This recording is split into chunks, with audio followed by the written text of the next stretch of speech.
Record نہیں کیا کچھ بھی. جو ہمارا ٹاپک ہے ہمارے سلیبس کے لحاظ سے اکنامکس آف میتھالوجی، یہ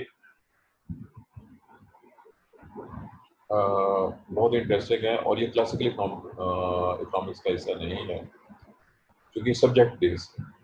اب دوبارہ غور کیجیے کہ جو کچھ ہم چاہتے ہیں، جو کچھ کرتے ہیں، جو ہم اسٹڈی کرتے ہیں، ان سب چیزوں کا تعلق بھی اکنامکس کے ساتھ ہے. اور اگر اکنامکس کے ماہرین ہمارے ان پوائنٹس کو سامنے نہیں رکھیں گے یا حکومتیں ان چیزوں کو سامنے نہیں رکھیں گے تو اس کے ریزلٹس ہمیشہ یاد رکھیے کہ جب آپ چھیڑ چھاڑ کرتے ہیں ان چیزوں کے ساتھ جو نیچرل ہیں تو اس کا رزلٹ آپ کی اکانومی کی ڈی اسٹیبلائزیشن کی شکل میں ملتا ہے. اگر آپ کو یاد ہو یہ بات میں نے کئی بار ذکر کیا کہ ہمارے اس علاقے میں جو پنجاب کا علاقہ ہے خاص طور پر اس میں ڈیفارسٹیشن تقریباً پچھلے 500 سالوں میں زیادہ ہو رہی ہے. لاسٹ 500 ایئرس، اس سے پہلے بھی ہو رہی تھی لیکن بہت کم تھی. 500 ایئرس میں اتنی ڈیفارسٹیشن ہوئی اور اس کا رزلٹ کیا نکلا ہے یہ آپ کے سامنے ہے. ہمارے اس وقت سارے کے سارے ڈیم ستیہ ناش ہو گیا سلٹنگ کی وجہ سے. ایسے ہی یہ جو جس کو ہم کہتے ہیں گلوبل وارمنگ، جب درخت کاٹیں گے تو یہ چیز بھی کنٹریبیوٹ کر رہی ہے CO2 کی مقدار بڑھ رہی ہے. گلوبل وارمنگ، ہمارے گلیشیئرس پگھل رہے ہیں کیونکہ گلوبل وارمنگ ہمیں بھی اس لیول پہ بھی افیکٹ کر رہی ہے. اور ایسے ہی بہت سی اور چیزیں، بہت سی اور میں جسٹ ایک اور ایگزامپل دینے لگا ہوں. موٹر وے، یہ میں نے ایک بار ذکر کیا تھا. موٹر وے بنانا بہت اچھی بات تھی کیونکہ بہت بڑی فیسلٹی میں کوئی شک نہیں ہے، لیکن اس کے ڈیزائن میں بہت سی خامیاں ہیں. اس کا جو رزلٹ نکل رہا ہے وہ نہ صرف لوگوں کو بہت سی پرابلم بلکہ جو جنگلی جانور ہیں وائلڈ لائف ان کے لیے کوریڈور نہیں چھوڑے گئے. ضرورت تھی کہ ہر کچھ فاصلے کے اوپر جنگلی جانوروں کے گزرنے کے لیے موٹر وے کے نیچے راستے ہونے چاہیے جو کہ نہیں. اور اس کا رزلٹ بظاہر دیکھیے کوئی بات ہے کہ کچھ ایسی ہوتی ہیں جن کا اثر آہستہ آہستہ جا کے ہوتا ہے، بہت بعد میں جا کے چلتا ہے کہ یہ مسٹیک ہو گئی. ان کی تعداد کم ہو رہی ہے اور ظاہر ہے جب وائلڈ لائف کی تعداد کم ہوگی تو اس کا تعلق پورے کے پورے ایکو سسٹم پہ ظاہر ہوگا.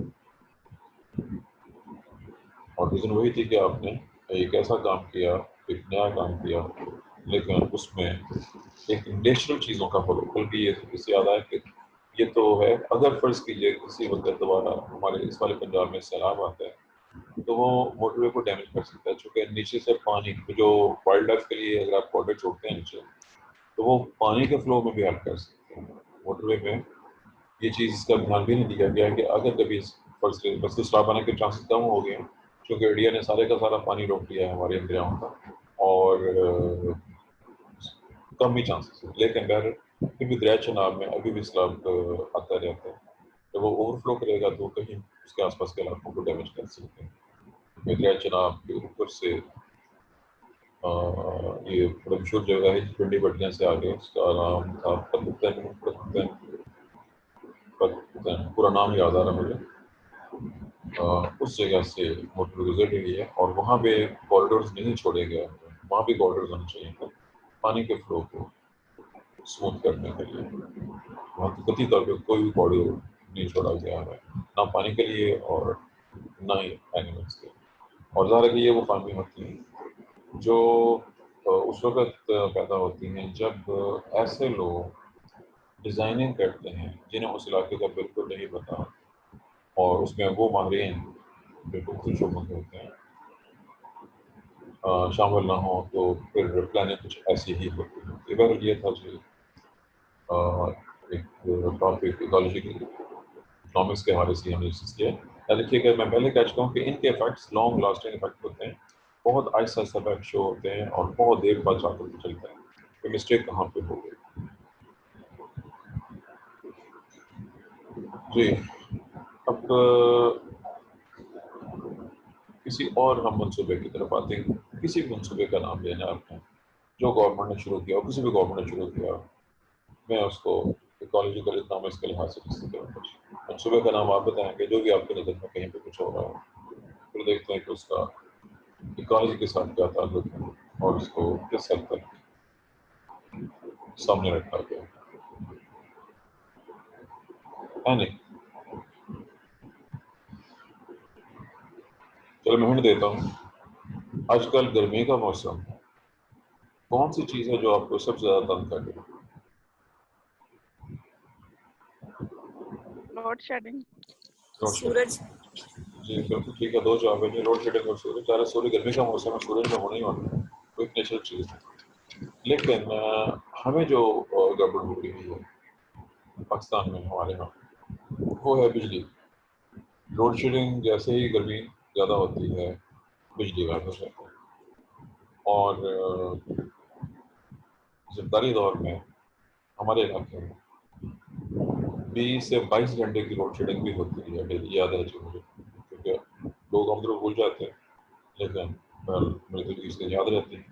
مجھے تو اپنا بچپن بہت چھوٹا تھا میں، میرا جو بہت ہی چھوٹا بچپن ہے وہ والا ہے جب ایوب خان کا آخری دور تھا اور میرے سیاسی شعور نے جو پہلی آواز سنی تھی وہ نعرہ تھا جو وہ لوگ لگا رہے تھے جو ایوب خان کا جلوس نکال رہے تھے. اب میں وہ نعرہ پیٹ نہیں کروں گا، لیکن بہرحال ایک کتا جلوس میں موجود تھا جس کو جوتے مارے جا رہے تھے اور ساتھ صدر ایوب کی شان میں بھی کچھ فکرے ادا کیے جا رہے تھے. یہ اس وقت بات ہے جب میں بہت چھوٹا تھا، بہت ہی چھوٹا تھا، اور چونکہ ہمارا گھر اس جگہ پہ تھا جہاں سے جو اس دور کے جلوس تھے کالیر اسکول کے تمام اسٹوڈنٹس پلس ادر لوگ وہاں سے گزرتے تھے.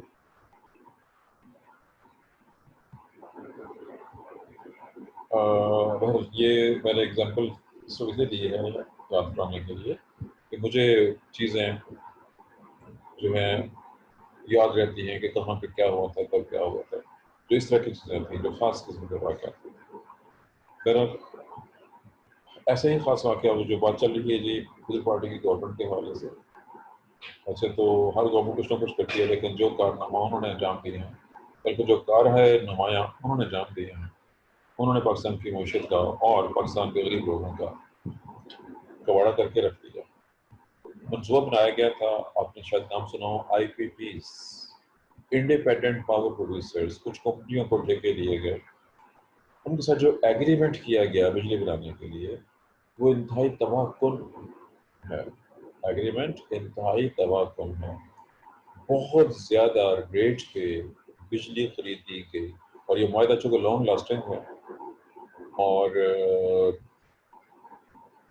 اس کے مقابلے میں جو بہت کم خرچ والے ایک ترک کمپنی نے آفر کی تھی، اس سے کم قیمت تھی، لیکن ان سے بجلی لینے کے بجائے جہاں سے زیادہ کمیشن مل رہا تھا وہاں سے لے کے یہ انڈیپینڈنٹ پاور پروڈیوسرز بہت سے لوگ ہیں جن کو یہ جس پر معاہدہ کیا گیا، اور وہ معاہدہ جسے کہتے ہیں پاکستان کی معیشت اکانومی کے گٹے گوڑوں میں بیٹھ چکا ہے، کیونکہ وہ بہت زیادہ پرائس سے بہت مہنگے داموں اور بجلی خریدی جاتی ہے، اور وہ بجلی ان کو جو پیمنٹ کرنی پڑتی ہے وہ ڈالرز میں ہوتی ہے.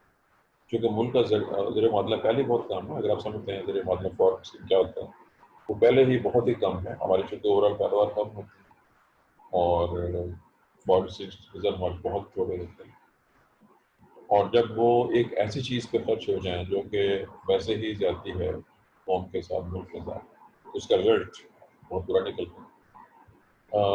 وہ لوگ خاص طور پر، چونکہ یہ ایک اور بھی ذاتی ہے کچھ اور لوگوں کے ساتھ جو تو کم بجلی خرچ کرتے ہیں، جن کے 100 سے کم یونٹ ہوتے ہیں، ان کو تو سمجھے بجلی مفت مل رہی ہے.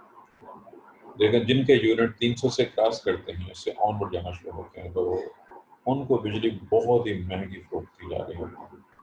اور وہ کہاں جاتی ہے وہ ایک علیحدہ مسئلہ ہے، اور یہ کرپشن بیسڈ ہے کافی سارا. جبکہ جو ہم لوگ کی بات کر رہے ہیں کہ ایک عام بندہ جس نے صرف پنکھا ہی چلانا ہے، گھر کے سب لوگ ایک پنکھا چلا کے نیچے بیٹھ جائیں تاکہ بجلی کی بچت بھی ہو اور گرمیوں میں لگے، لیکن جب بجلی نہیں ہوگی تو کیا ہوگا یہ اور سب دیکھ سکتے ہیں.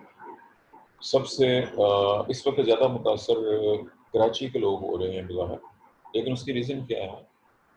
کراچی الیکٹرک سپلائی کمپنی جو ہے بالکل علیحدہ ہے. وابڈا کا نام آپ نے سنا ہوگا. وابڈا سیمی گورنمنٹ کا ادارہ ہے جو بجلی کو ڈیل کرتا ہے، لیکن کراچی اسے بالکل علیحدہ ہے سیپریٹ. پہلی بات ہے کہ اس کو سیپریٹ نہیں ہونا چاہیے تھا. جو چیزیں مل کے کرنے والے کام ہوتے ہیں، جب ان کو آپ سیپریٹ کرنے کی کوشش کریں گے اس کے رزلٹ ایسے نکلیں گے، اور اسی وجہ سے تو باقی گورنمنٹ کو بار بار اس میں داخل کرنی پڑتی ہے. کیونکہ ہمارے یہاں صوبائی گورنمنٹ زیادہ کرپٹ ہوتی ہیں.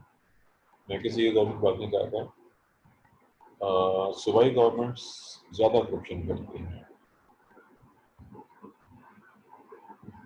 کیونکہ جس صوبے میں جس کی بھی اکثریت ہوتی ہے وہ اپنی من مانی کر رہا ہے. وفاق میں ایسا کرنا پاسبل نہیں ہوتا، کیونکہ وہاں پہ اپوزیشن زیادہ اسٹرانگ ہوتی ہے. پاکستان میں کبھی بھی سوائے ایک نواز شریف کے دور کے کبھی بھی کوئی بھی گورنمنٹ اسٹرانگ نہیں بنی ہے، اس لیے وہاں پہ کرپشن زیادہ مشکل ہوتی ہے. لیکن صوبوں میں کرپشن بڑے آرام سے کی جا سکتی ہے اور وہ ہوتی رہتی ہے. یہی وجہ ہے کہ کراچی کا حالات ٹھیک نہیں ہو سکتے، اس میں بہت سی پرابلمس ہیں. جی، بجلی کے لحاظ سے میں نے ڈسکس کیا کہ اکنامکس نے کیسے تباہ کیا. ایسا منصوبہ، اس منصوبے کے بہت سے نقصانات ہیں. آپ تیل گیس پر اپنے سال بھر کو جلا کے بجلی پیدا کرتے ہیں. پولوشن کو کنٹرول کرنے کے لیے اس میں آپ نے کوئی شک رکھی ہی نہیں. وہ لوگ بجلی پیدا کیے جا رہے ہیں اور آپ سے پیسے لوٹے جا رہے ہیں. 5 روپے کی بجلی آپ کو 25 روپے میں بیچتے ہیں، اور وہ بھی ڈالرز کے اندر، اور اس کا رزلٹ ملک کی معیشت کے بیٹھنے کی شکل پر نکلتا ہے.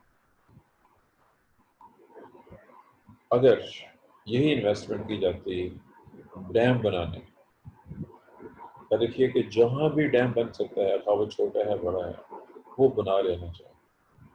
کیونکہ اس سے زیادہ آسان، اس سے زیادہ سستی اور کوئی بجلی نہیں.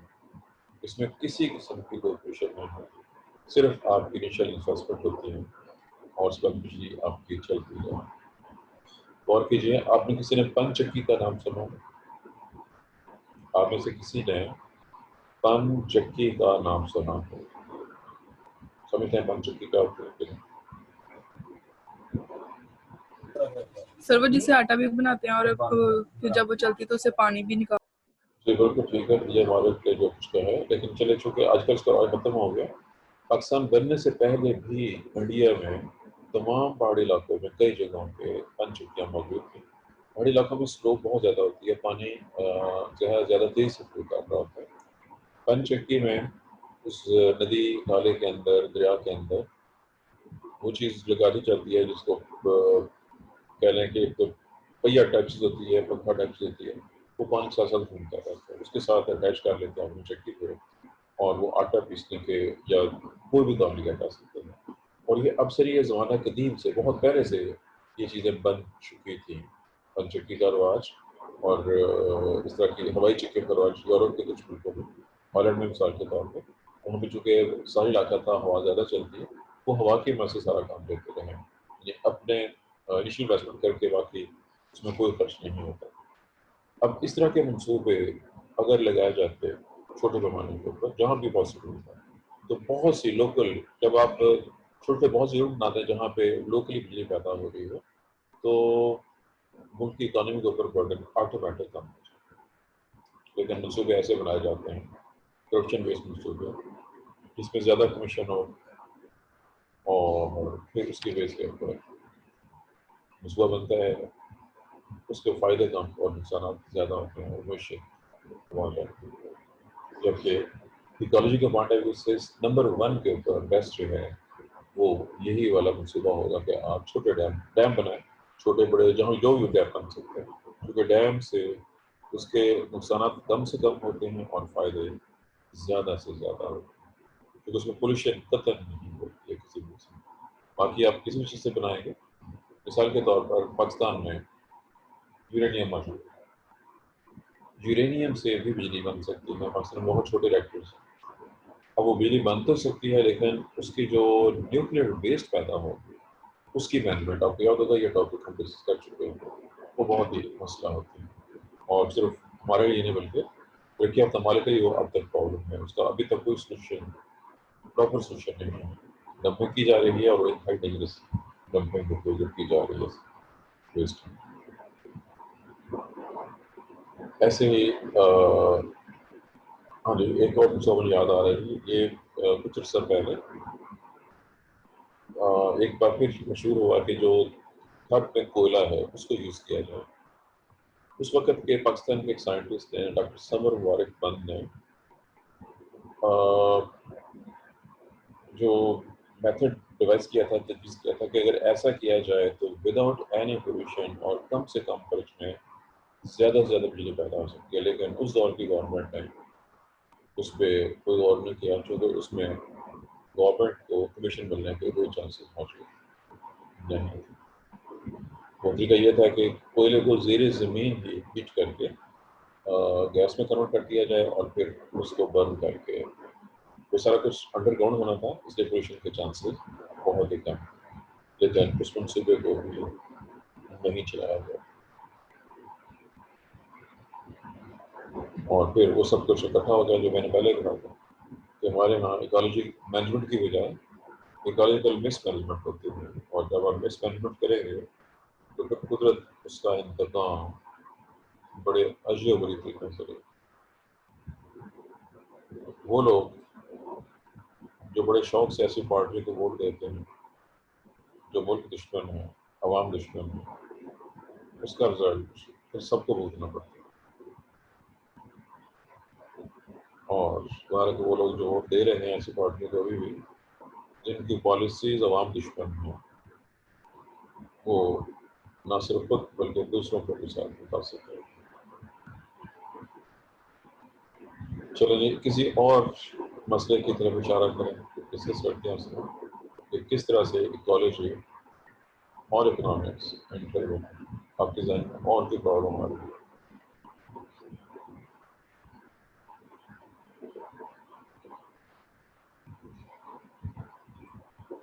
کہ کسی کے ذہن میں ایکالوجی اور اکنامکس کے ریفرنس سے کوئی اور پرابلم آ رہی ہے ذہن میں تو وہی کین ڈسکس اٹ.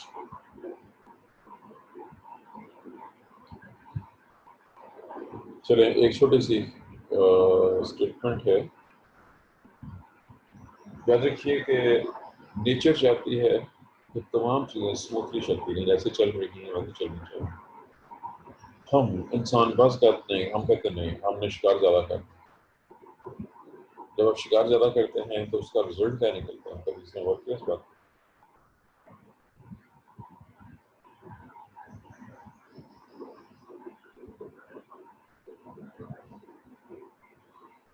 جب آپ کسی خاص جاندار کا یا کچھ جانداروں کو شکار کرنا شروع کر دیں گے تو اس سے بھی آپ کا ایکو سسٹم ڈسٹرب ہو جائے گا اور اس کے بھی آفٹرس نکلیں گے.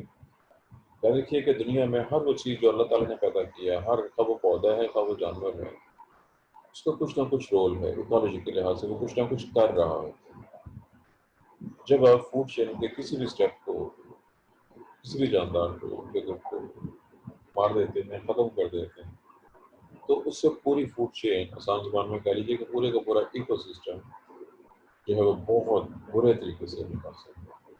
لیکن پرابلم یہ ہے کہ اس کا پتہ اس وقت چلتا ہے جب ہم لفظوں میں کہہ سکتے ہیں پانی سر سے گزر چکا ہے. پتہ چیزوں کا اس وقت چلتا ہے جب پانی سر سے گزر چکا ہے.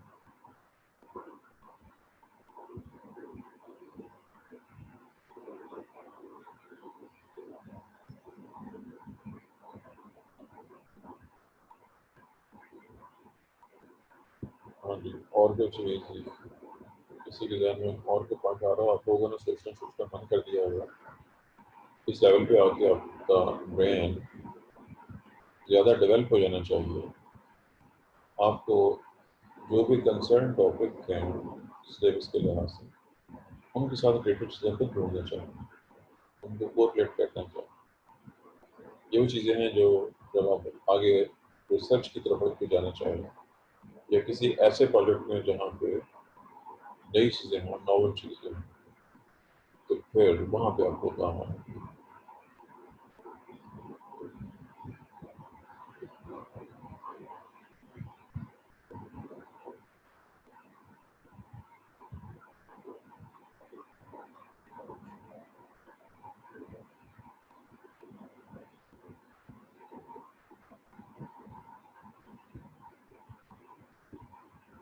جی کلاس کی طرف سے جو کوئی کسی قسم کی سرگرمی مجھے نظر نہیں آ رہی ہے.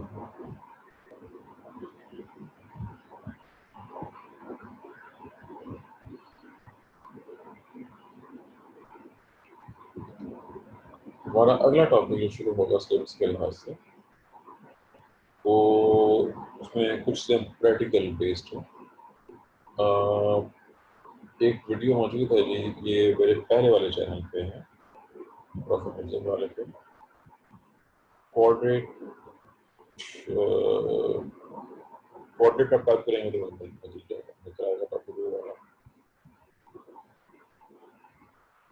کوارڈریٹ مین کے کسی جگہ کی پاپولیشن کو اسٹڈی کرنا.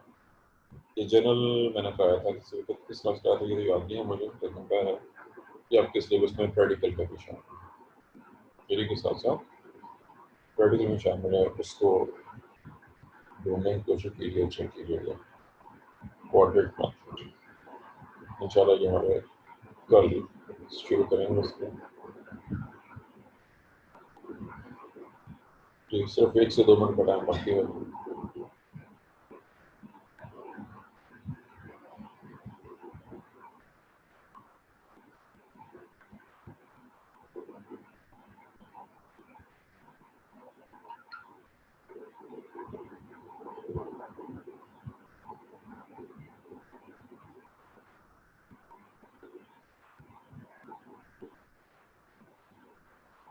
یہ 558 رول نمبر اپنا نام کو سب لکھ لیجیے. یہ کافی لمبا ہے اور اس میں زالوجی 6 کے آگے ایک بار پھر احسان لکھا ہوا نظر آ رہا ہے مجھے.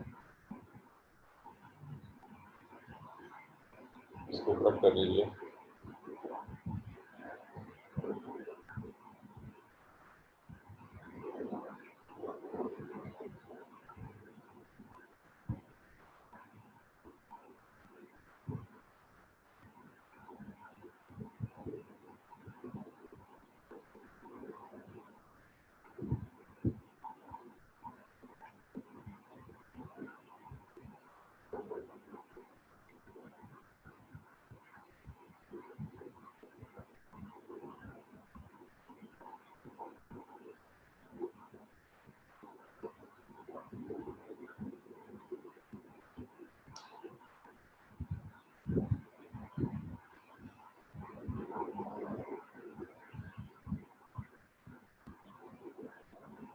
فائیو 76 سوا اپنے رول نمبر اور نام کے بارے میں خالی اسپیس دے دیں.